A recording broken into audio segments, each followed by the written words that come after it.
Everyone, जय हिंद। आज है 30 जुलाई और आज के इस वीडियो में हम 30 जुलाई से बनने वाले करंट अफेयर के सभी इंपॉर्टेंट क्वेश्चंस को कवर करेंगे। और प्लीज आप लोग मुझे टेलीग्राम पर फॉलो कर लीजिए, जहां मैं आप लोगों को डेली क्विज और हर दिन की पीडीएफ शेयर कर कौन कौन से इंपॉर्टेंट क्वेश्चंस डिस्कस किए थे।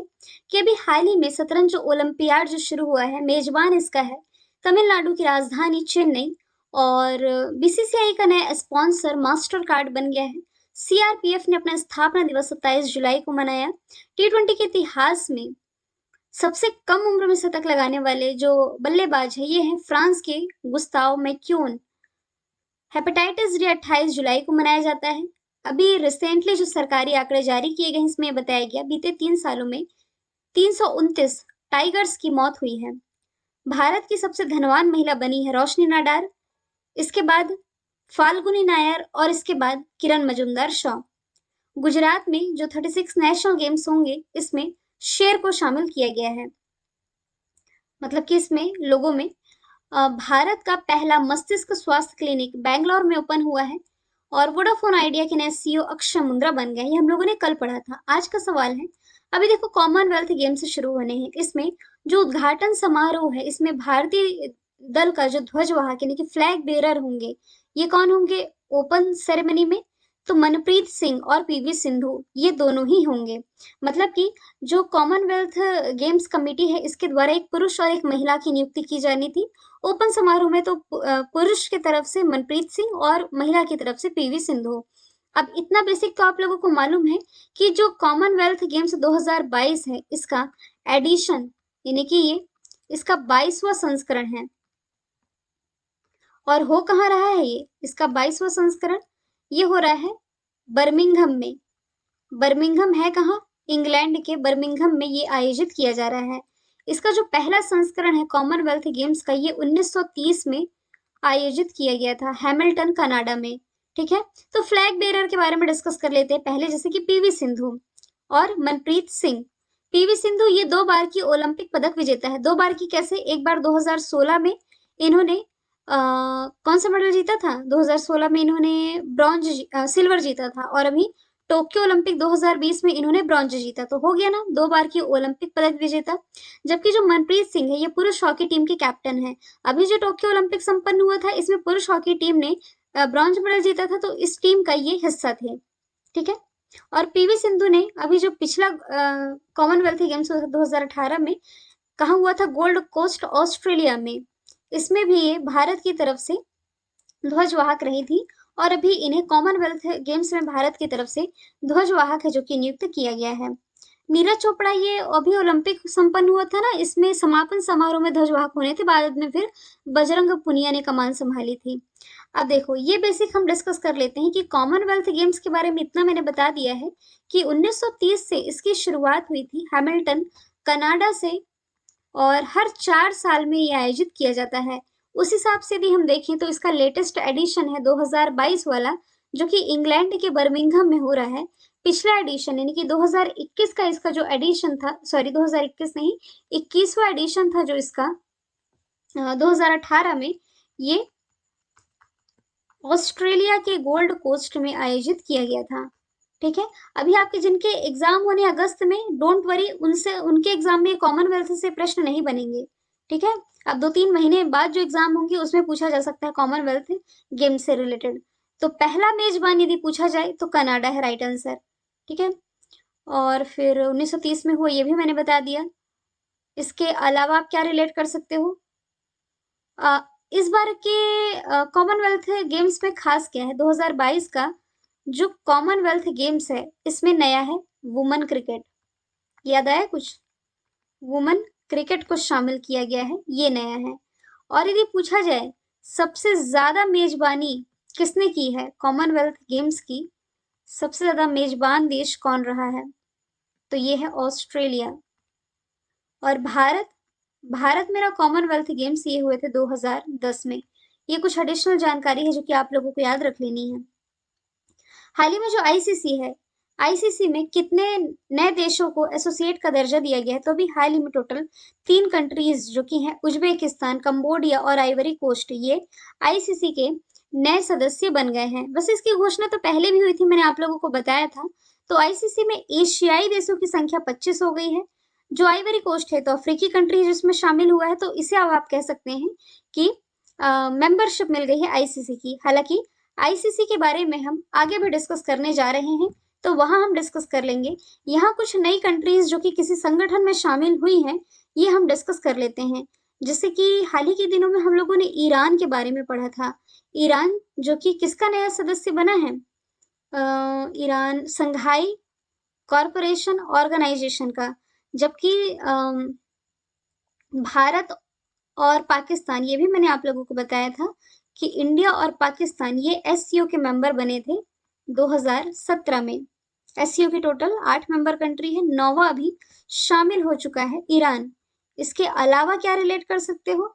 न्यू डेवलपमेंट बैंक, इजिप्ट या मिस्र, ये भी हाल ही में न्यू डेवलपमेंट बैंक, इसे आप ब्रिक्स बैंक के नाम से जानते हैं, इसका न्यूली मेंबर कंट्री बना है।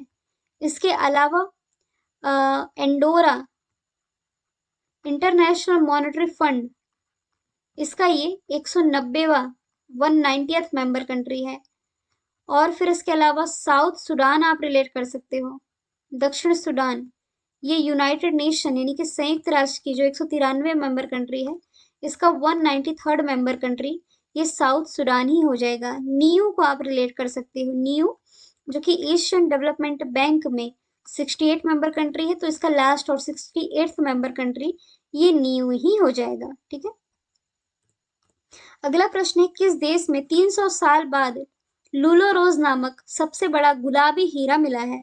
तो ये जो गुलाबी हीरा है ये भी हाल ही में पाया गया है अंगोला में। लोकेशन दिखा दूंगी, ये अंगोला, ये अफ्रीका महाद्वीप में स्थित है। तो यहाँ एक दुर्लभ गुलाबी हीरा मिला है, 300 साल के बाद मिला, ये सबसे बड़ा हीरा माना जा रहा है।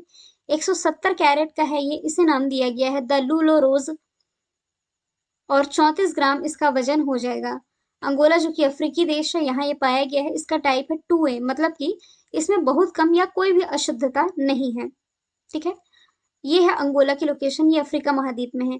तो अफ्रीका महाद्वीप के बारे में ये तो बेसिक मैंने आप लोगों को पहले भी बताया है कि एकमात्र ऐसा महाद्वीप है जिससे कि कर्क रेखा, मकर रेखा और विषुवत रेखा ये तीनों ही गुजरती हैं। दुनिया की जो सबसे लंबी नदी है नील नदी, ये इसी लेक विक्टोरिया से निकलती है और अंत में मेडिटेरियन सी में समा जाती है। अंगोला के जस्ट पास में ये जो मैं हाईलाइट कर रही हूँ ये बोत्सवाना है, और बोत्सवाना मैंने ऑप्शन में भी रखा है क्योंकि देखो इस क्वेश्चन में क्या डिस्कशन आया है, किसी खोज की, जैसे गुलाबी हीरा पाया गया है तो मुझे मेहनत करनी पड़ी बाकी 3 ऑप्शन रखने की कि भाई और क्या मैं 3 ऑप्शन ऐसे सेट कर लूं जहां कुछ ना कुछ नई चीजों की खोज की गई है। तब मुझे याद आया कि बोत्सवाना जो कि अंगोला के पास में ही है, यहाँ रिसेंटली 6 महीने भी नहीं हुए इस न्यूज को, ये करंट का ही सवाल है, दुनिया का थर्ड लार्जेस्ट, दुनिया का तीसरा सबसे बड़ा जो हीरा है ना, ये इसी बोत्सवाना में पाया गया था। इसके कारण काफी ज्यादा चर्चे में था। कनाडा में क्या पाया गया? तो दुनिया का सबसे प्राचीनतम पानी कनाडाई शील्ड में पाया गया। ऑस्ट्रेलिया में क्या पाया गया? कुछ तो था ऑस्ट्रेलिया में, याद करो।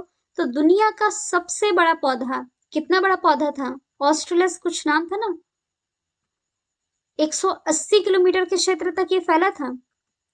किसी को इस पौधे का नाम याद होगा तो जरूर कमेंट बॉक्स में बताएंगे। तो दुनिया का जो सबसे बड़ा पौधा है ये ऑस्ट्रेलिया में पाया गया था। अगला प्रश्न है, किस देश के क्रिकेट ग्राउंड का नाम भारतीय दिग्गज सुनील गावस्कर के नाम पर रखा गया है? तो इंग्लैंड में एक जो क्रिकेट ग्राउंड है इसका नाम सुनील गावस्कर के नाम पर रखा गया है। क्रिकेट में दिए गए इनके कंट्रीब्यूशन के लिए इन्हें सम्मानित किया गया है। और वैसे इसके पहले भी अमेरिका के केंटकी में मैदान का नाम सुनील गावस्कर के नाम पर रखा गया था। और फिर तंजानिया में भी जो जंजीबर में, इनके सम्मान में भी ये बनाया जा रहा है। तो क्रिकेट के मैदान का नाम सुनील गावस्कर को सम्मानित करने के लिए इनके नाम पर रखा गया है। कुछ सुनील गावस्कर से रिलेटेड ये आप याद रख सकते हो कि सनी डेज, एग्जाम में पूछा गया प्रश्न है किस क्रिकेटर की ऑटोबायोग्राफी है, तो ये सुनील गावस्कर की ही हो जाएगी। इसके अलावा मैंने आप लोगों को बताया था कि ICC hall of fame, ICC hall of fame, इसमें शामिल 7 भारतीय हैं। एक तो कपिल देव हैं, दूसरे सुनील गावस्कर हैं, तीसरे अनिल कुंबले हैं, चौथे बिशन सिंह बेदी हैं, पांचवें राहुल द्रविड़ हैं, छठवें सचिन तेंदुलकर हैं। रिसेंटली जो 7वें बने हैं ये मीनू मार्कंड हो जाएंगे। ठीक है, ये तो डिस्कशन हो गया इंग्लैंड का। इजराइल में जो तेल अवीव है, जो कि हालांकि भारत नहीं दुनिया का सबसे महंगा शहर भी रहा था 2021 में, तो तेल अवीव में एक स्ट्रीट का नाम टैगोर स्ट्रीट किया गया। ये मैं ऐसे ऑप्शन रखी कि ऐसे किसी भारतीय का नाम किसी देश में कुछ रखा गया हो, या चौराहे या सड़क का नाम, तो वो आप रिलेट कर पाए। भारत में यदि आप रिलेट करोगे तो एक फिरोज शाह कोटला स्टेडियम, कहाँ है ये? दिल्ली में है, लेकिन अब नाम बदल दिया गया है। फिरोज शाह कोटला स्टेडियम नहीं लिखती मैं, यहाँ लिख देती हूँ अरुण जेटली स्टेडियम, क्योंकि फिरोज शाह कोटला स्टेडियम का बदला नाम ही अरुण जेटली स्टेडियम हो जाएगा। अरुण जेटली जो कि भारत के भी वित्त मंत्री थे, बाद में इनका निधन हो गया था तो इनके सम्मान में नाम रखा गया था अरुण जेटली स्टेडियम, जो कि दिल्ली में है। तो यहाँ एक पवेलियन है, तो पवेलियन का नाम विराट कोहली के नाम पर रखा गया है। फिर पोलैंड, पोलैंड में एक सड़क है, मतलब पोलैंड का एक शहर है व्रोकला शहर।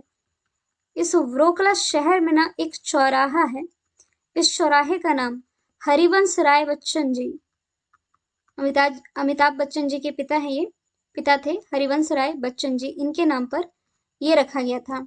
अगला प्रश्न है, हाल ही में सेमीकंडक्टर नीति शुरू करने वाला भारत का पहला राज्य कौन बना है? तो अभी हाल ही में जो गुजरात है सेमीकंडक्टर पॉलिसी लागू करने वाला पहला राज्य बन गया है।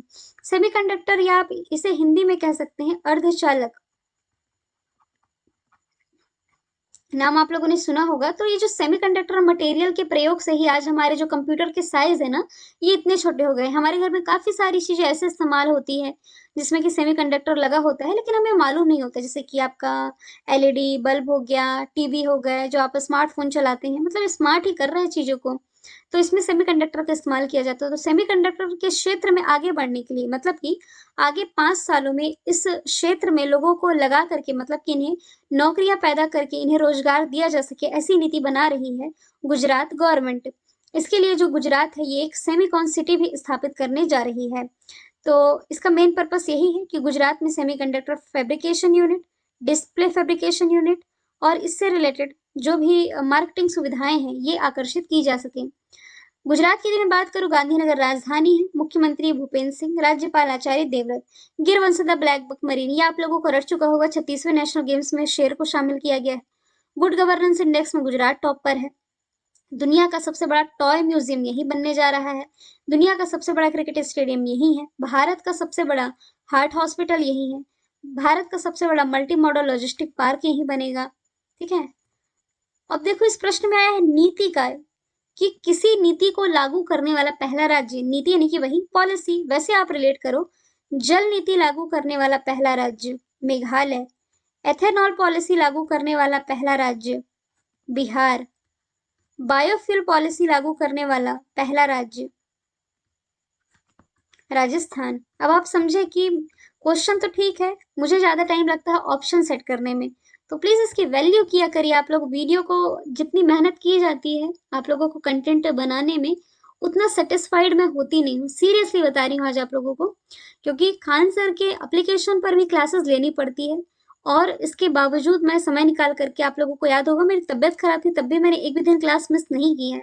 तो वीडियो को शेयर करने का जो काम है आप लोगों का है कि वीडियो पसंद आता है तो इसे शेयर जरूर किया करिए।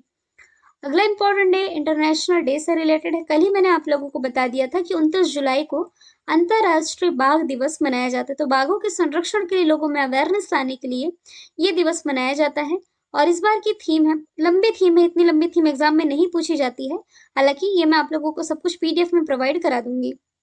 भारत में चौथी टाइगर सर्वे के रिपोर्ट के अनुसार 2967 टाइगर हैं। सबसे ज्यादा कहाँ है? मध्य प्रदेश में 526, 2018 के आंकड़े के अनुसार है ना। फिर कॉलर वाली बाघिन का निधन हुआ है, ये मैंने आप लोगों को बता भी दिया था। हालांकि 27 जुलाई को सेंट्रल रिजर्व पुलिस फोर्स ने अपना स्थापना दिवस मनाया है। 28 जुलाई को हेपेटाइटिस डे मनाया गया, और 26 जुलाई को कारगिल विजय दिवस ये मनाया जाता है। भारत को किस देश से MS-60 रोमियो हेलीकॉप्टर प्राप्त हो रहे हैं? तो भारत अमेरिका से ये MS-60 रोमियो हेलीकॉप्टर लेने जा रहा है। वैसे टोटल तो 24 हेलीकॉप्टर लेने हैं 2025 तक, जिसमें कि अभी 2 और मिल गए हैं भारत को, तो टोटल 5 हो गए, यानी कि 20 और बाकी है अभी। तो इंडियन नेवी अपनी शक्ति है जो ये और बढ़ाना चाह रहा है इस MH-60 रोमियो हेलीकॉप्टर के माध्यम से। इसकी खास बात यह है कि किसी भी मौसम में इस्तेमाल किया जा सकता है। 1500 करोड़ रुपए की डील है भारत और अमेरिका के बीच में इस हेलीकॉप्टर को लेकर के। आज अमेरिका के बारे में डिस्कस नहीं करेंगे, आज किसी रक्षा समझौते की बात कर लेते हैं जो कि चर्चे में रहे हैं। क्योंकि आपके अभी बिहार PCS का पेपर हुआ था ना, तो क्या तो पूछा गया था, राफेल विमान को लेकर पूछा गया था कि किस कंपनी से ले रहा भारत, ऐसा कुछ था ना। तो वैसे रिलेट करोगे ना तो बोइंग विमान है, एक बोइंग विमान जो कि भारत अमेरिका की, देखिए ये मैंने उल्टा कह दिया, हेलीकॉप्टर का डिस्कशन आया है ना, तो आप रिलेट कर सकते हो एक चिनूक हेलीकॉप्टर। ये जो चिनूक हेलीकॉप्टर है ना, ये भारत अमेरिका से ही लेने जा रहा है, यहाँ की बोइंग कंपनी से। इजराइल से भारत 4 हेरॉन TP ड्रोन लिया है LAC वाले एरिया में निगरानी रखने के लिए। फ्रांस के साथ भारत की डील है राफेल विमान को लेकर के, और रशिया के साथ S-400 मिसाइल तो ठीक ही है, इसके अलावा AK-203 असॉल्ट राइफल, इसे लेकर के भी समझौता है। ICC वनडे टीम रैंकिंग में जो कंट्री टॉप पर है ये हो जाएगी न्यूजीलैंड। न्यूजीलैंड की कैपिटल वेलिंगटन, करेंसी डॉलर यहाँ की हो जाएगी। ICC यानी कि इंटरनेशनल क्रिकेट काउंसिल 1909 में स्थापना हुई, दुबई यूएई में हेडक्वार्टर, ग्रेग बार के लिए अध्यक्ष हो जाएंगे। अमेरिका ये टोक्यो ओलंपिक 2020 में टॉप पर रहा है, भारत 7 मेडल के साथ 48वें स्थान पर। टोक्यो पैरालंपिक ये भी जापान में ही संपन्न हुआ, पैरालंपिक 2020 में टॉप पर रहा है चाइना, भारत 19 मेडल के साथ 24वें स्थान पर। ब्राजील ये रिसेंटली फीफा रैंकिंग में टॉप पर है, पहले बेल्जियम था अब ब्राजील है। अब इंडिया की क्या रैंकिंग है फीफा में, 104 में आ गया, पहले 108 था, फिर 106 आया और अब 104 है। लास्ट का क्वेश्चन मैंने रिवीजन के लिए रखा है कि टाइगरों को संरक्षित करने के लिए जो अवार्ड दिया जाता है इंटरनेशनल रेंजर अवार्ड, ये जीता है ओरंग नेशनल पार्क ने, जो कि असम में स्थित है। असम का सबसे पुराना वन्यजीव अभ्यारण्य है, जिसे बाद में नेशनल पार्क डिक्लेयर कर दिया गया था, कब, 1999 में। तो इसके लिए अवार्ड के रूप में इस नेशनल पार्क को $10,000 है जो कि मिलने जा रहे हैं। सिंगलीला नेशनल पार्क ये पश्चिम बंगाल में स्थित है, लाल पांडा को यहाँ स्थापित किया जाना है इसलिए न्यूज में आया है। कान्हा नेशनल पार्क मध्य प्रदेश में, जिम कॉर्बेट नेशनल पार्क जहाँ सबसे पहले प्रोजेक्ट टाइगर की शुरुआत की गई थी 1973 में, ये उत्तराखंड में हो जाएगा। मैंने कल आप लोगों से पूछा था वर्ल्ड बैंक के मुख्य अर्थशास्त्री, तो राइट आंसर था इंदर मिटगिल। आज का सवाल है 2024 के बाद ऐसा कौन सा देश है जो कि इंटरनेशनल स्पेस स्टेशन परियोजना से हटने जा रहा है। आंसर कमेंट बॉक्स में बताइएगा आप लोग, वीडियो को लेकर के अपने फीडबैक देना भी इसमें बिल्कुल ना भूलें। फिर मिलेंगे नेक्स्ट वीडियो के साथ। Thank you so much.